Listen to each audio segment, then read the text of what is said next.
काय झालेलं कथा कुठपर्यंत आलेली आहे, विषय काय चाललेला आहे. कृष्ण परमात्मा एक दिवस आपल्या सहपरिवारासहित वनामध्ये गेलेले. इथं गेल्यानंतर त्या ठिकाणी चेंडू खेळायला इथं तो चेंडू खेळत खेळत असताना दूरपर्यंत गेलेला आहे. गेल्यानंतर पुढे त्याच्या मागे धावायला लागले. तर पुढे काय करतात ते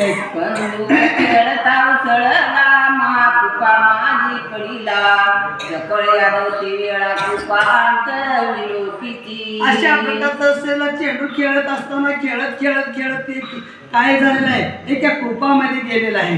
कुपामध्ये गेल्याने सगळे गोप असलेले सगळे यादवेंद्र असलेले सगळे जण त्या ठिकाणी बघायला लागलेले. इथं सरळ पडीला पर्वताकार महाविचार भयंकर उघडून अशा प्रकारचा असेल त्या ठिकाणी चेंडू खेळत होते. कुपात म्हणजे या ठिकाणी विहिरीला आपण विहिरी धरतो. मग या ठिकाणी काय झालं, तो चेंडू विहिरीमध्ये जाऊन पडलेला आहे. पडल्यानंतर सर्वजण ते असलेले खेळत असलेले त्या विहिरीमध्ये वापरून बघायला इथं बघितले असताना म्हणजे महाभयंकर अशा प्रकारचा सरळ त्या ठिकाणी सर्वांनी पाहिलेला आहे. पाहिल्यानंतर पुढे काय केले हो, जन्मवरी पाहिली एवढा सरळ देखील नाही. एक धावून नवलाई कृष्णाची सांगती अशा प्रकारचा त्या विहिरीमध्ये त्या ठिकाणी असलेला महाभयानक अशा प्रकारचा त्या ठिकाणी सरळ बघितले. म्हणाले तर प्रत्येक जण चर्चा करायला इथं एवढा मोठा आपण सरळ कधी पाहिलेलं नाही, कधी तर पाहिला का नाही पाहिला. अशा प्रकारचा एवढा मोठा सरळ होता. कौतुक वाटायला लागलं. मग त्याच्यातला एक जण पळाला कुठं, कृष्ण परमात्म्याकडे. कृष्ण परमात्म्याला काय सांगतात ते ऐका. सहित कमलावर तेथे पावया सत्वर उपा माझी कौतुक घर पाहे साधर. अशा प्रकारचा असलेला कृष्ण परमात्म्याला हे असलेले यादवेंद्र जाऊन त्या ठिकाणी जाऊन सांगायला येतं भगवंताला. आणि अशा प्रकारचा तो त्या विहिरीमध्ये एक सरळ आहे म्हणून सांगितल्याबरोबर असलेलं कोण कृष्ण परमात्मा त्या विहिरीच्या जवळ येतं आणि वाकून त्याच्याकडे पाहायला येतं. पाहिल्यानंतर काय झालं हो, कृष्ण दृष्टी प्रकाशाच्या तत्काळ झाला त्याचा उद्धार पाहून या दिव्य शरीर कृपा बाहेर पाहतला. अशा प्रकारचा असलेल्या कृष्ण परमात्मा विहिरीमध्ये वाकून पाहिलेले. इथं पाहिल्याबरोबर त्या सरळाची आणि कृष्ण परमात्म्याची कृपा दृष्टी त्याच्यावर झाली. झाल्याबरोबर त्याचा काय झाला व उद्धार झाला. उद्धार झाल्याबरोबर तो अचानक त्या अदृश्य झाला. अदृश्य होऊन कुठं आला, वर त्या विहिरीच्या वर आलेला आहे. आणि येऊन काय करतो ते ऐका. ब्रह्मादिकांचे पूर्ण क्षीराब्दी वासी नारायण त्याचे धैर्य दृढ चिरान प्रेमी करुणा कयानी. खरंच देवादी देव असलेला वैकुंठीचा नायक क्षीरसागरामध्ये शेषावर शयन करणारा देवादी देव पाहिला. पाहिल्यानंतर ताबडतोब असलेल्या त्या दिव्य देहानं आणि कुणाचे त्या भगवंताचे कृष्ण परमात्म्याचे चरण धावून जाऊन धरलेला आहे. धरल्यानंतर पुढे काय झालं हो, श्रीधर तू कोण येथे सांगवीर काय प्रत्युत्तर बोले. त्यावेळेस असलेल्या कृष्ण परमात्म्याला नवल वाटलेलं आहे. अहो सरदाच्या रूपातला असलेले इथं मानव देह सुंदर अशा प्रकारचा देह झालेला आहे. उभा टाकलेला आहे पुढे हात जोडून. त्यावेळेस कृष्ण परमात्मा म्हणायला येतं तू कोण आहेस, काय कारण तुझं या ठिकाणी या वनामध्ये येऊन आणि या ठिकाणी माझे चरण धरायचं काय निमित्त आहे. अशा प्रकारचा म्हणल्यानंतर तो आता काय सांगतो ते ऐका. माझे नाव नरपवार पुण्य पंचे वर्तताचार मध्ये एक उपाय घडला थोर झाला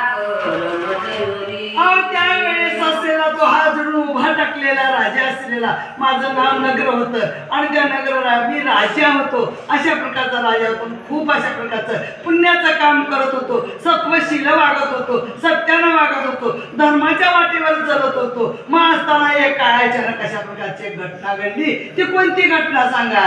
त्या महापर्वकाळी ब्राह्मण बोलावणी सकळी तयाची सर्व बोलाण्यात लिहिली सवत्स विधी प्रकारे. त्यावेळेस असलं सांगायला लागलेला आहे हा नगर राजा म्हणायला गेलाय मी एकदा काय केलं माझ्या मनामध्ये आलं. महापर्व काल पाहिल्यानंतर ब्राह्मणाला बोलवून घेऊन त्याची यथाविधी पूजा केली आणि 1000 गाई त्याला मी दान देऊन टाकलं. अशा प्रकारचं कार्य केलं. मग केल्यानंतर पुढे काय झालं, पाहुणी ब्राह्मण गेले आश्रमाची गाई घेऊन त्यात एका ऋषीची गाय पळवून आणि कळपात आमच्या काय झालेलं आहे अहो मी 1000 गायी त्याला दान दिलेल्या होत्या मग तो ब्राह्मण माझ्या असलेल्या दान दिलेला तो स्वीकारून अशा प्रकारचा तो गेला गायी घेऊन गेल्यानंतर एक ऋषी होता त्या ऋषीची गाय असली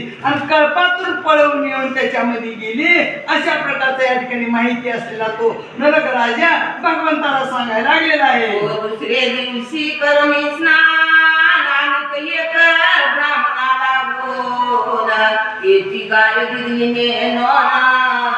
मग तो ब्राह्मण आला पाहूया काय झालं रात्री झोपलो रात्र झाली म्हणून त्यावेळेस असलेली ती कळपातली गाय परत माझ्या घरी आली मग घरी आल्यामुळं सकाळी उठलो सकाळची संध्या स्नान माझं काम उरकिल्यानंतर दुसरा ब्राह्मण या ठिकाणी काहीतरी भिक्षा मागण्यासाठी माझ्या दाराला आल्यानंतर मी काय केलं ऐका तापुडी तेने येऊन ती गाय धरली म्हणे हे माझी पळवून आली ब्राह्मण म्हणे मदाता धरली मी न सोडी सर्वथा त्याही ब्राह्मणाला काय केलं त्या नरक राजानं मी काय केलं 1000 गायी त्याला दान दिलो आणि मला ते कळलं नाही त्याच्यामध्ये पळून आलेली गायी त्याच्याकडे गेली मग तो असलेला ब्राह्मण ती 1000 गायी घेऊन आपापल्या स्वस्थानाला जात होता मग जात असताना ज्याची गाय पळून गेली तो त्या ठिकाणी वाटत त्याला भेटलेला आहे वाटत भेटल्यावर तो ते काय गाय वळकलेला आहे वळकल्यानंतर पुढे काय झालं एक भांडती ब्राह्मण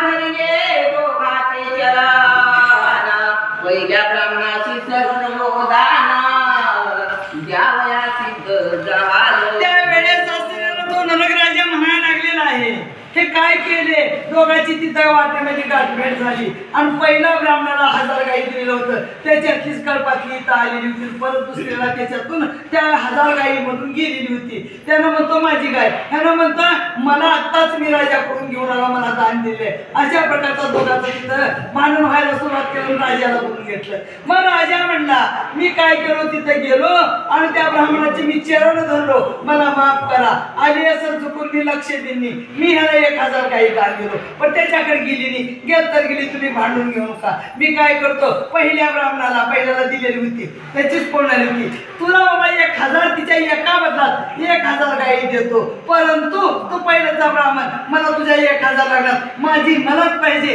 अशा प्रकारचा हात धरून बसला मग पुढे काय झालं हो म्हणे मी नदी सर्वथा माझीच मदत येई आता तो दुसऱ्या ब्राह्मणाची पार्थिका तूही सर्व माझी मला तुझे मला 1000 गायीची तुझ्या गरज नाही पहिला म्हणाला मग दुसऱ्याला विनवणी केलो मी काय केलो बाबा त्याची त्याला देऊन टाके तुला तिच्या बदल्यात 1000 गायी देतो म्हणलो तर दुसरा सुद्धा का मला गरज नाही तुझ्या 1000 गायीची मला पण हीच पाहिजे अशा प्रकारचा दोघांनी या ठिकाणी गायीसाठी हात धरलं मग धरल्यानंतर काय झालं पुढे